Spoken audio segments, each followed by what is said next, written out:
تموتن إلا وأنتم مسلمون. يا أيها الناس اتقوا ربكم الذي خلقكم من نفس واحدة وخلق منها زوجها وبث منهما رجالا كثيرا ونساء واتقوا الله الذي تساءلون به والأرحام إن الله كان عليكم رقيبا. يا أيها الذين آمنوا اتقوا الله وقولوا قولا سديدا يصلح لكم أعمالكم ويغفر لكم ذنوبكم ومن يطع الله ورسوله فقد فاز فوزا عظيما. أما بعد فأعوذ بالله من الشيطان الرجيم. بسم الله الرحمن الرحيم. قال موسى لقومه استعينوا بالله واصبروا إن الأرض لله يورثها من يشاء من عباده والعاقبة للمتقين. لائق صد احترام صدر اجلاس، معزز علماء کرام، ذمہ داران جماعت و جمعیت، عمائدین شہر، بزرگوں، نوجوان ساتھیوں اور پردہ نشین ماؤں اور بہنوں، میں سب سے پہلے تو اللہ تبارک و تعالیٰ کا شکر بجا لاتا ہوں کہ اس نے آج ہم اور آپ کو اس کھلی فضا میں اکٹھا فرمایا، جہاں ہم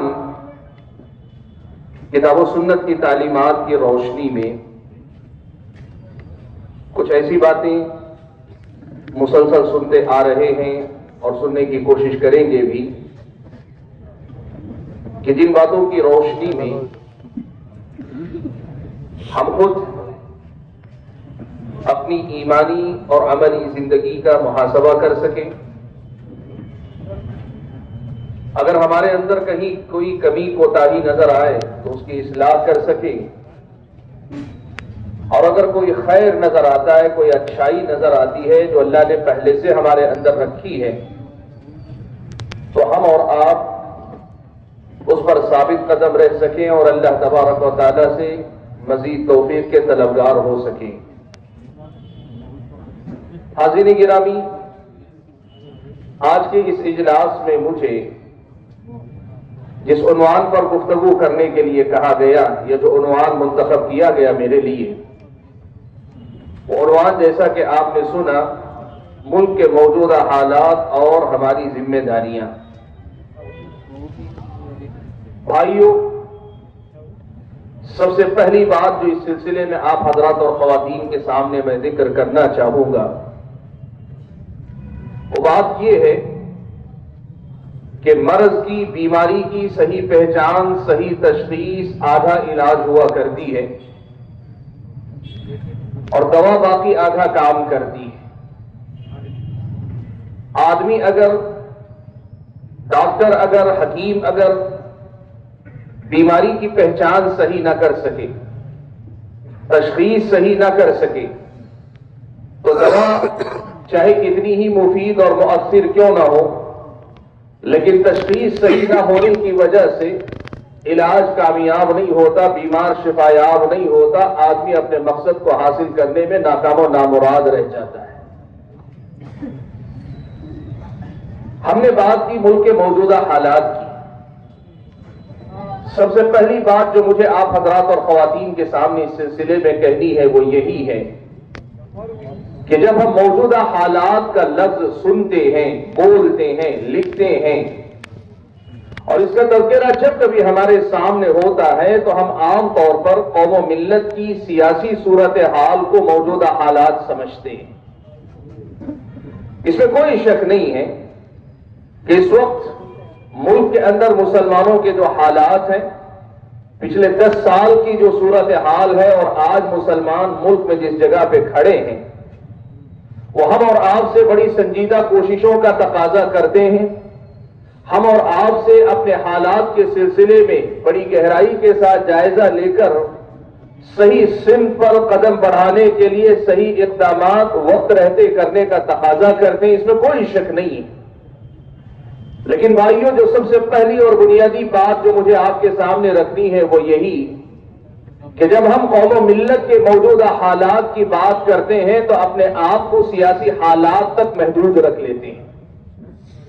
آپ یہ بات یاد رکھیں، ہمارے حالات کی جب ہم بات کریں اور صرف سیاسی حالات تک رک جائیں تو یہ ہماری اور آپ کی بیماری کی صحیح تشخیص نہیں ہے، ہمارے اور آپ کے مرض کی صحیح پہچان نہیں ہے، ہمارے اور آپ کے حالات کا صحیح تجزیہ نہیں ہے، ہماری اور آپ کی قوم و ملت کی صحیح صورتحال کا اندازہ ہمیں گویا لگا ہی نہیں۔ آپ مجھے بتائیں، کیا واقعی معنوں میں ہمارے صرف سیاسی حالات ہی خراب ہیں؟ کیا ہمارے اور آپ کے معاشی حالات خراب نہیں ہیں؟ سماجی سطح پر ہمارا اور آپ کا تانا بانا بکھرا ہوا نہیں ہے؟ کیا ملک کی اخلاقی یا قوم و ملت کی، مسلم قوم کی اخلاقی صورتحال بہت زیادہ بری نہیں ہے؟ کہ مسلمانوں کی تعلیمی صورتحال بہت زیادہ خراب نہیں ہے؟ اور اس سے آگے بڑھ کر مسلمانوں کی اپنی جو دینی حالت ہے، چاہے مسلمانوں کی دینی حالت اتنی اچھی ہے کہ ہم دین کو بھول کر صرف سیاست کی بات کریں، صرف سیاسی حالات کی بات کریں۔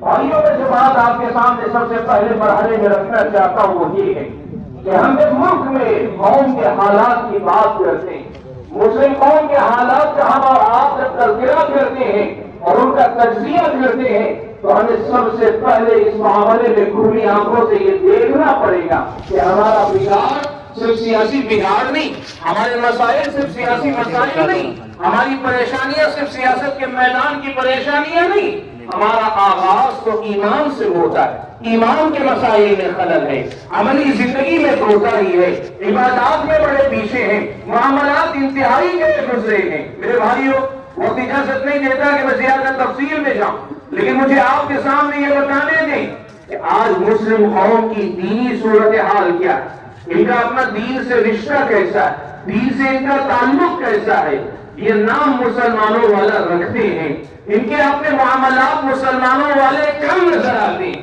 آج آپ کو میں بتاؤں، ایک دو مثالیں آپ کے سامنے دیتا ہوں۔ توحید کی بات آپ کے سامنے کتنی مرتبہ رکھی جاتی ہے، آج توحید خود مسلمانوں میں سے ایک بڑی تعداد کی نظروں میں اجنبی ہے۔ اللہ تعالیٰ کی توحید کا مسئلہ اپنی جگہ پہ توجہ کا تعلیم، آج پیارے نبی صلی اللہ علیہ وسلم کی سنت کی اتباع اور پیروی لوگوں کے اندر بہت سارے حوالوں سے مخدوش ہے، متاثر ہے، لوگ یہاں بھی اپنی اصلاح کا تقاضا کرتے ہیں۔ میں معاملات سے آگے بڑھ کر آپ کو بتانا چاہتا ہوں، دینی صورتحال مسلمانوں کی کتنی گئی گزری ہے آپ کو معلوم ہے۔ میں ایک صرف مثال دیتا ہوں، آپ اندازہ لگائیں۔ ہمارے اپنے علاقے کی میں اپنی مثال دیتا ہوں، اور بعید نہیں کہ آپ کے اپنے علاقے میں بھی یہی صورتحال۔ ایک جوائنٹ فیملی کا واقعہ ہمارے سامنے آیا۔ ایک خاتون شادی شدہ نہیں، نوجوان خاتون ہے، شادی شدہ خاتون ہے، اور گھر میں رہتی ہے، بسا اوقات دو دو تین دن تک نماز نہیں پڑھتی ہے۔ کیوں نہیں پڑھتی ہے؟ ایسا نہیں کہ خواتین والی ماہانہ کوئی مجبوری کا معاملہ نہیں، اس کے ساتھ یہ مسئلہ نہیں، وہ پھر بھی نماز نہیں پڑھتی ہے پہلے وقت۔ کیوں نہیں پڑھتی؟ لوگوں نے دریافت کیا تو پتہ چلا، ان لوگوں کو پوچھا گیا تو پتہ چلا کہ خاتون جوائنٹ فیملی میں رہتی ہے، شادی شدہ خاتون ہے، اور میاں بیوی گھر کے اندر کمرے میں تنہائی میں معانقہ کر لیتی۔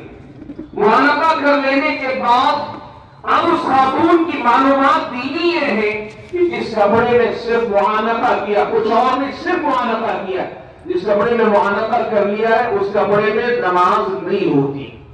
اب اس کا مسئلہ یہ ہے کہ وہ جوائنٹ فیملی میں رہتی ہے، معانقہ کرنے کے بعد کپڑے نہیں بدل سکتی، اس لیے کہ کپڑے بدلے گی، گھر کی دوسری خواتین دوسرے افراد پوچھیں گے کہ کیا ہوا، صبح میں تو کپڑے بدلی تھی، دوبارہ کیوں بدل رہی ہو؟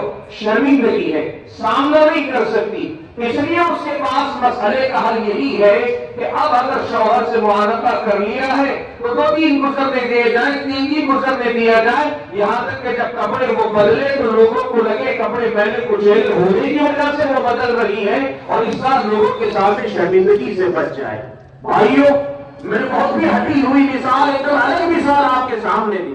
میں بتانا آپ کو یہ چاہتا ہوں کہ مسلم قوم کی دینی صورتحال کا اندازہ آپ لگانا چاہتے ہیں، ایسی مثالیں آپ کو قدم قدم پہ ملے گی۔ ہماری گھر کی ماؤں بہنوں کو دین کی بنیادی باتیں نہیں معلوم۔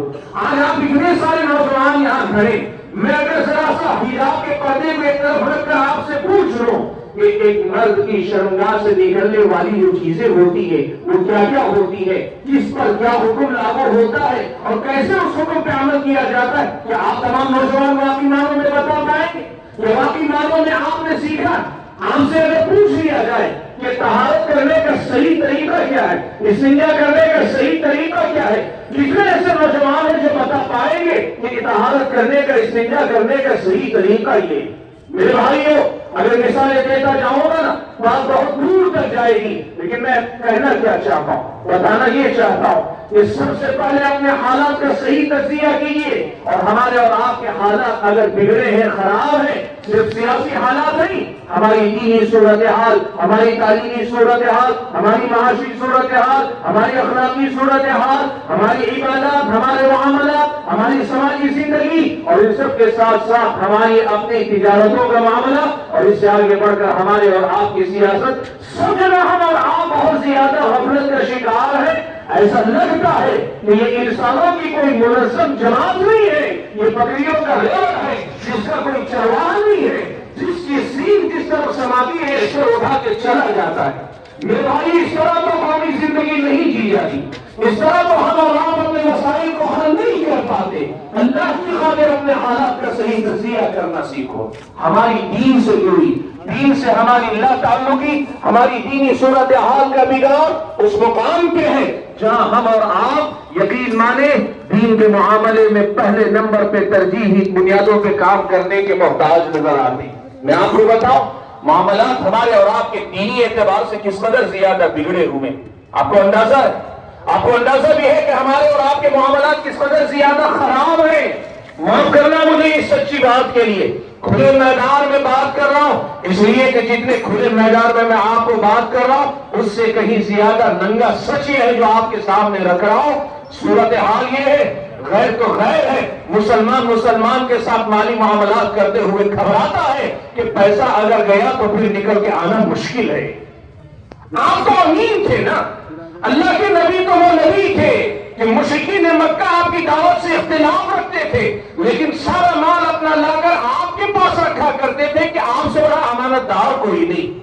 پھر یہ کیا ہوا، یہ کیوں ہوا کہ ہمارا اپنا حال یہ ہے کہ معاملات کی دنیا میں ہم اس قدر زیادہ گئے گزرے۔ غیر تو غیر ہے، ایک مسلمان اپنے مسلمان بھائی پہ بھروسہ کرنے کے لیے تیار نہیں۔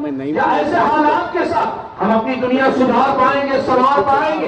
ایسے حالات کے ساتھ اس ملک کی غیر مسلم آبادی کے سامنے کیا واقعی معنوں میں کوئی صحیح پیغام ہم دے پائیں گے؟ کیا واقعی معنوں میں ہم اور آپ اپنی آخرت کو کامیابی سے ہمکنار کر پائیں گے؟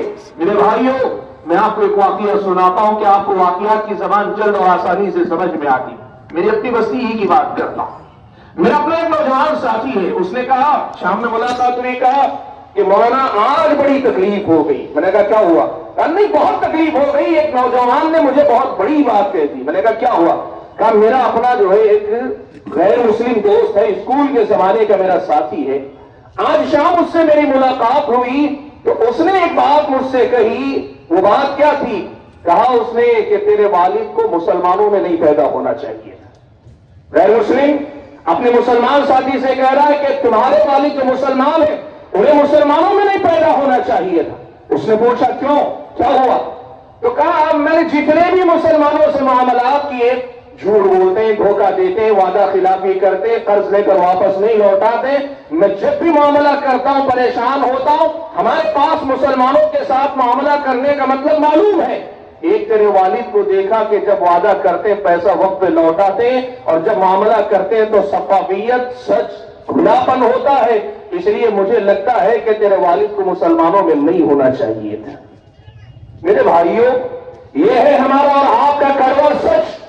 دنیا ہمیں جس نظر سے دیکھ رہی ہے اس کے پیچھے ہماری اور آپ کی ایسی کتنی حرکتیں ہیں، ہمیں اندازہ لگانا چاہیے۔ یاد رکھیں ہمارے اندر خوبیاں ہیں، ایسا نہیں کہ پوری طرح گئے گزرے، لیکن اس کے ساتھ ان خوبیوں کے ساتھ ایسی خامیوں کا پایا جانا یہ ہماری اور آپ کی دینی صورتحال کو بتاتا ہے، درشاتا ہے، دکھلاتا ہے، اور دنیا اسی چیز کو اصل میں ہم اور آپ کے اندر دیکھنا چاہتی ہے۔ سب سے پہلے نمبر پہ اگر مجھ کو اور آپ کو کرنا ہے تو کیا کرنا ہے پتا ہے آپ کو؟ سب سے پہلے نمبر پہ ہمیں اپنی دینی صورتحال کو سنوارنے کی ضرورت ہے۔ لوگ کہیں مسلمان اگر ہے تو وہی بات کریں جو بات ابن الدہنہ نے حضرت ابوبکر صدیق سے کہی۔ حضرت ابوبکر صدیق رضی اللہ تعالی عنہ مکہ سے لوگ ستائے، ایمان لائے، مکے والوں نے ستایا، تنگ آ کر نکل گئے، حبشہ کی سرحد پر وہ عرب چھوڑ کر حبشہ میں داخل ہونا چاہ رہے ہیں۔ عرب کا ایک سردار ابن الدہنہ ان سے ملاقات کرتا ہے، اور ملاقات کرنے کے بعد پوچھتا ہے کہ ابوبکر کہاں جا رہے ہو؟ حضرت ابوبکر کہتے ہیں میں اپنی قوم سے تنگ آ کر جا رہا ہوں، مجھے اپنے رب کی عبادت کرنے نہیں دے رہے، میں اللہ کی زمین میں جا رہا ہوں کہ جہاں اللہ تعالیٰ مجھے لے جائے گا وہاں سکون سے جا کے میں اپنے رب کی عبادت کرنا چاہتا ہوں۔ آپ کو معلوم ہے ابن الدہنہ نے ابوبکر کے بارے میں کیا کہا تھا؟ کہا تھا کہ یا ابا بکر مثلک لا یخرج ولا یخرج، اے ابوبکر تم جیسا انسان نہ تو نکل سکتا ہے کسی شہر سے، نہ ہی نکالا جا سکتا ہے۔ اور اس کے بعد ابن الدہنہ اپنے ساتھ حضرت ابوبکر کو لایا، اور لا کر مکہ میں پھر سے حضرت ابوبکر رضی اللہ تعالیٰ عنہ کو ایک طرح سے اس نے بسایا۔ میرے بھائیوں، مومنانہ کردار، مسلمانہ کردار وہ ہوتا ہے کہ جس کے بارے میں مخالف بھی جو آپ کے ایمان پر نہیں، آپ کے دین پر نہیں، وہ آپ کے بارے میں یہ کہتا ہے کہ مثلک لا یخرج ولا یخرج۔ میں آپ کو بتاؤں، یو کے اندر انگلینڈ میں ایک ایگزیبیشن لگا، ایگزیبیشن جو لگا تھا اسلام پر جو دہشت گردی کا الزام لگتا ہے نا، اس کی وضاحت کے لیے کہ اسلام دہشت گردی کی تعلیم نہیں دیتا، اس کی وضاحت کے لیے انہوں نے ایک ایگزیبیشن لگایا۔ ایگزیبیشن لگانے کے بعد لوگ آتے جاتے، جتنے بھی لوگ تھے، انگریز بھی آئے، ہر نسل کے لوگ آئے، آ کے دیکھتے جاتے، اور جانے کے بعد آپ کو پتا ہے جب ایگزیبیشن سے باہر نکلتے ہیں آپ کے تاثرات لکھنے کے لیے ایک بک رکھی جاتی۔ اس بک میں ایک انگریز نے ایک جملہ لکھا، کہا، اس نے ایک جملہ لکھا، اس کا جملہ بڑا ہی جو خطرناک تھا۔ اس نے کہا کہ مجھے جو ہے یہ ایگزیبیشن بہت پسند آیا، لیکن اس کے باوجود میں اسلام نہیں قبول کروں گا۔ یہ جملہ لکھا وہ چلا گیا۔ منتظمین نے بعد میں جب پروگرام سمیٹنے کے بعد جب تاثرات پڑھے تو دیکھا ایک آدمی یہ لکھ رہا ہے کہ مجھے اسلام تو بہت پسند آیا لیکن میں اسلام قبول نہیں کروں گا۔ اس سے رابطہ کیا، رابطہ کر کے اس سے پوچھا کہ کیا ماجرا ہے، کیوں ایسا آپ نے لکھا ہے؟ اس نے کہا کہ میں نے جتنا دیکھا اسلام کی ہر بات نظریاتی طور پر، آئیڈیالوجی کے طور پر، ایک نظریے کے طور پر بہت ہی زیادہ اٹریکٹیو نظر آئی، بہت ہی زیادہ اپیل کرنے والی نظر آئی، لیکن وہی میں نے مسلم قوم کو دیکھا تو اس میں اور ان کی تعلیمات میں کوئی مطابقت نظر نہیں آئی۔ تو مجھے یہ ایک بات سمجھ میں آئی کہ جو دین، جو کتاب اپنی قوم کو نہیں بدل سکتا وہ مجھے کیا بدل پائے گا؟ میرے بھائیوں، یہ کچھ مثالیں میں نے آپ کے سامنے دی ہیں واقعات کی روشنی میں، یہ بتانے کے لیے کہ سب سے پہلے مجھ کو اور آپ کو اپنی دینی صورتحال کو سدھارنے کی ضرورت ہے۔ ہمارے اور آپ کا عقیدہ درست ہو، عبادتوں سے ہمارا تعلق مضبوط ہو، معاملات ہمارے شفاف ہو، اخلاق ہمارے مثالی ہو، کردار ہمارا ہماری سچائی کا گواہ ہو، وہ آئینہ ہو کہ جس میں انسانیت اپنا چہرہ دیکھ کر اپنے آپ کو سنوار دی جائے۔ ایسے کردار والے بنو، یہ سب سے پہلی میری اور آپ کی ذمہ داری۔ معاف کرنا میرے بھائیوں، آج ہمارے اور آپ کے مزاج پر سیاست کا اس قدر زیادہ غلبہ ہے نا، آج اگر کسی نوجوان کو یا نوجوانوں میں اعلان کر دیا جائے کل دھرنا دینا ہے، جلوس نکالنا ہے، فلاں کرنا ہے، سارا میدان بھر جائے گا، دل دھرنے کی جگہ نہیں رہ جائے گی۔ اور وہی نوجوانوں کو آواز دے دیں کل نماز فجر پابندی کے ساتھ مسجد میں ادا کرنی ہے۔ اللہ کے بندو، سچ بتاؤ کہ کتنے نوجوانوں کی حاضری ہوگی؟ یہ فرق جب تک نہیں مٹے گا نا، ہماری قسمتوں کے فیصلے نہیں بدلیں گے۔ یہ بات آپ یاد رکھنا اللہ کے بندو، آپ کے دین میں اللہ تعالیٰ نے آپ کی دنیا رکھی، آپ کے دین میں اللہ تعالیٰ نے آپ کی دنیا میں سربلندی رکھی ہے، اور ہمارا معاملہ یہ ہے جہاں کرنا چاہیے، جو کرنا چاہیے، جتنا کرنا چاہیے وہاں ہم پیچھے، اور جہاں کچھ ہو سکتا ہے نہیں ہو سکتا ہے دونوں ممکن ہے وہاں پہ زور لگاتے نظر آتے۔ میرے بھائیوں، اسی لیے میں نے یہ بات پہلی بات آپ کے سامنے کہی، اپنے حالات کا صحیح تجزیہ کرو۔ دیکھو ہم کہاں کھڑے، کمزوری کہاں ہے، خلل کہاں ہے۔ ہماری اور آپ کی تکلیف ایک جگہ پہ ہے، صرف ایک ہی جگہ نہیں، ہمیں اور آپ کو دیکھنا پڑے گا کیا مسئلہ۔ بچپن میں بڑی کہانیاں سبق آموز میں نے پڑھی ہیں،